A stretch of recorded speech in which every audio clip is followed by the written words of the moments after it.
Hi, I'm Cody, the editor of Nullbyte, the section of Wonder How To that teaches about cybersecurity, ethical hacking, and computer science. Today, we're going to continue our section on cyber weapons, which is going to be a section that kind of focuses on the various weapons of war that are actually used in cyber conflicts around the world by cyber warriors, pen testers, and hackers worldwide.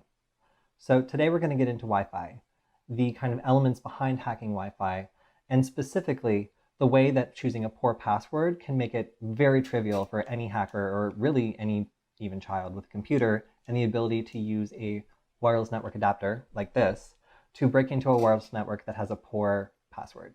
So normally sitting behind a computer and attempting to guess the password would be a pretty inefficient way of trying to break in. But there's a flaw in the way that Wi-Fi has to communicate in order to establish a secure connection that actually makes it fairly easy to break in.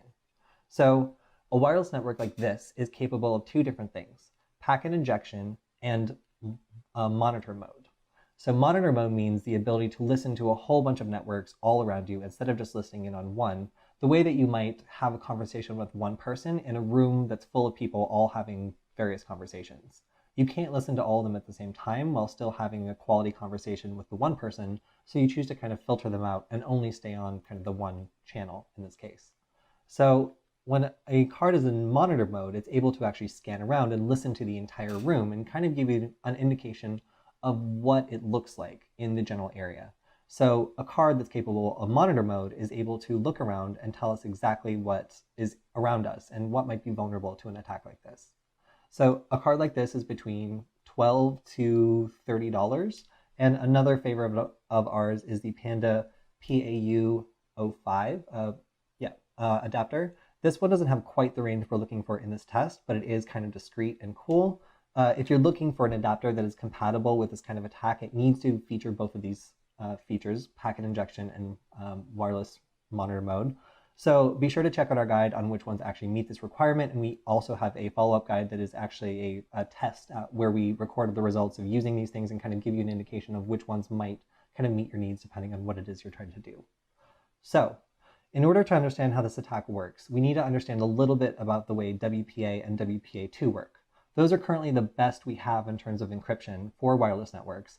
But if we use a weak password, I'll demonstrate how that can allow an attacker to break into your network.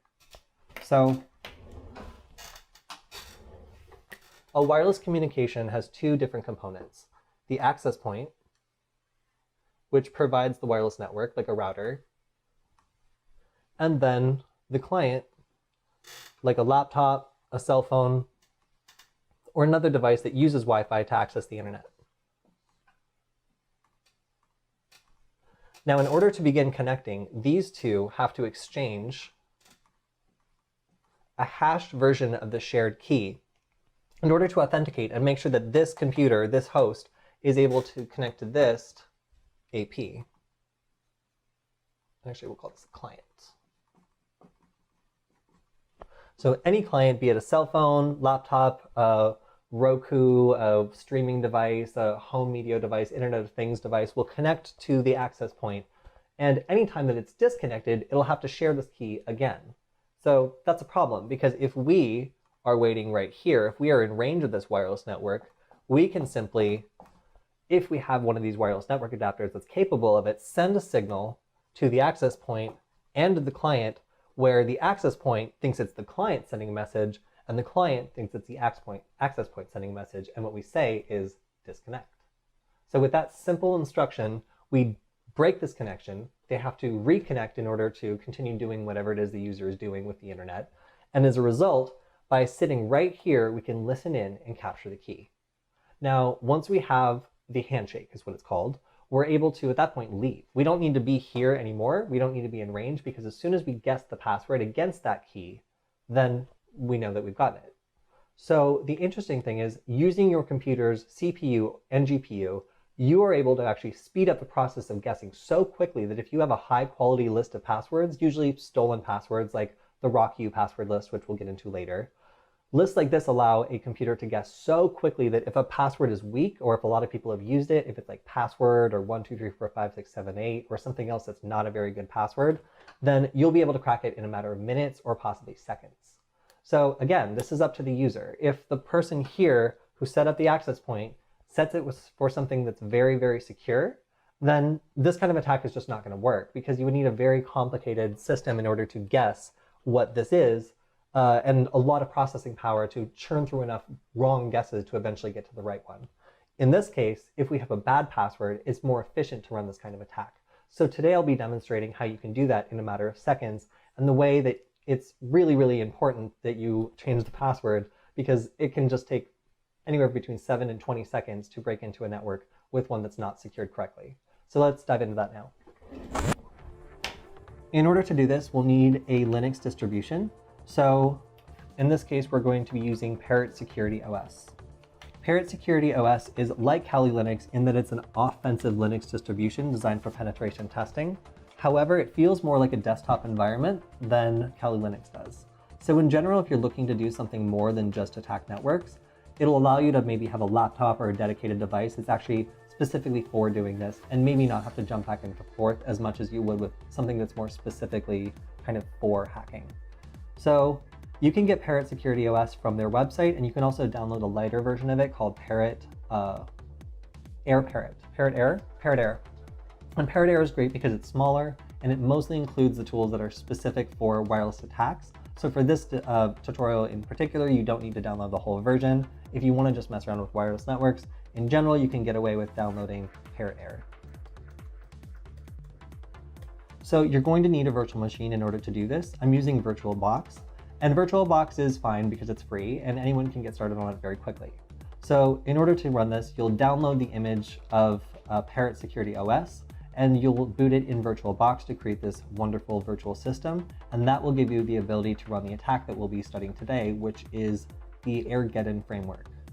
So Airgeddon is developed by a developer called Visitor, and he decided to create something that is a wireless attack framework that allows you to automatically attack wireless networks like Wi-Fi networks, taking advantage of the various flaws that modern WPA and WPA2 systems have. So that's a big deal because most people rely on WPA and WPA2 for security. So in order to test this out, let's go to Applications, Wireless Testing, and then 802.11 Wireless Tools, and we'll see this spooky alien logo, which lets us know that is Airgeddon.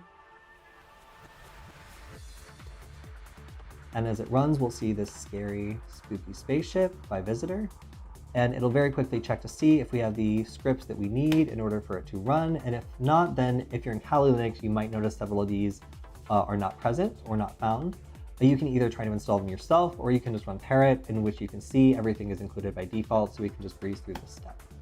So now you'll notice that my wireless network adapter is not included. So if you're running a virtual machine, especially VirtualBox, you'll need to go to Devices, USB, and then select the correct device. In this case, the Atheros is the chipset on the TP link that we'll be using today. And since it doesn't appear now, we'll just press enter, it'll rescan, and boom, we have number 2, WLAN 2. So after we select that, we'll need to put this into monitor mode, which is option 2, and that'll give us the ability to scan for targets. So as soon as this is in monitor mode, we're going to scan the immediate area and come up with a list of targets for us to attack based on which ones actually have people connected to the network. So this falls under option number 5, which is Handshake Tools menu. And we will put the, actually no, we already did monitor mode, so we'll go to Explore for Targets, which is option 4, which will open a window and give us a list of all the available wireless networks in the area. So we should pay particular attention to the data column, because that will be where we see people actually using these networks. It'll be evidence of people downloading stuff or streaming things, and that'll mean that there's somebody attached to the network, and this is a good network for us to attack.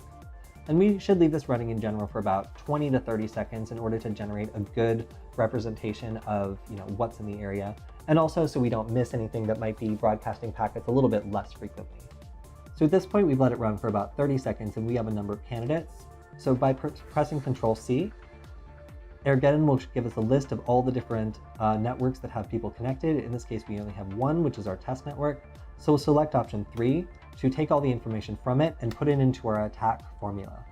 So at this point, we've copied the BSS ID, the channel, the ESS ID, and the type of encryption. And we're going to, at this point, move on to option number 5, which is capture the handshake. So we have 3 different options, 3 different attacks, and different ones will work differently on different networks. I generally recommend starting at 1 and just going right through because 1 tends to work the most frequently against the most networks.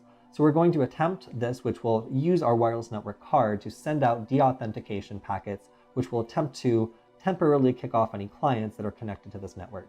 Now, this is one of the points I should note. If you do not have permission to do this against the network, this is the point where you would cross the line to doing something illegal. So as soon as you start kicking people off their network, you're actually committing a denial of service attack, even though it is a very small one. So it's important to note that these techniques are powerful and should not be used against basically any network you don't have permission to use. So with permission to use this network, we will select option 1. And by pressing enter, you'll see an attack window open on the left side, and we'll look for a WPA handshake. Boom, right there. So that took us 6 seconds.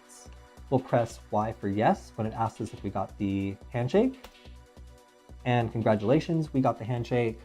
We'll now save it to our special file. So in order to get that, I'll just copy a file in there to get the file path.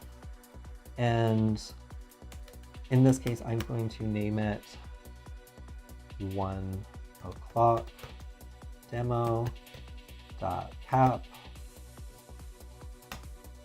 Boom, saved it, and there we go. So I've already demonstrated at this point, we can go home. There's no reason for us to stick around and be conspicuous. We can actually take this, go home, connect it to our supercomputer or better gaming computer, and utilize its GPU in order to actually crack this password very, very quickly. Now the key to that is having a good password list, and you might have noticed the RockU password list here. But because it's so large, I'm going to use a condensed password list that only has a couple thousand in order to demonstrate how quickly you can churn through thousands of passwords in order to guess a relatively weak one. So now, let's change menus and go to number 7 to go to the main menu, and then select option 6 for the offline WPA/WPA2 decrypt menu.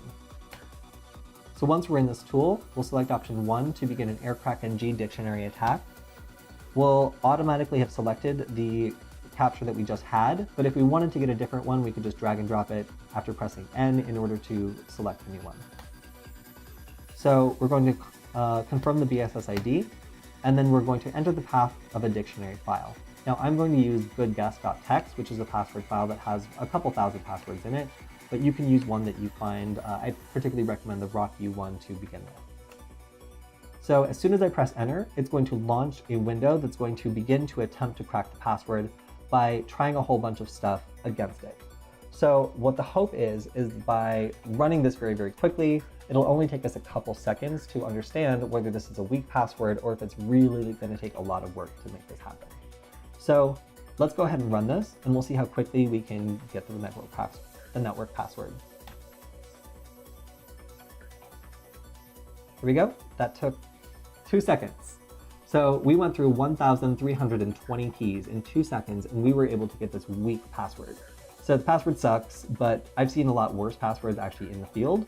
So this is an example of how setting a weak password can make it, 2 seconds here, 6 seconds there, in under 10 seconds. Somebody with a basic, this is a MacBook Air, and a wireless network adapter that costs $16, $12, can do this to your network if you don't have a secure password. So the takeaway from all of this is that WPA is exactly as good as your password is.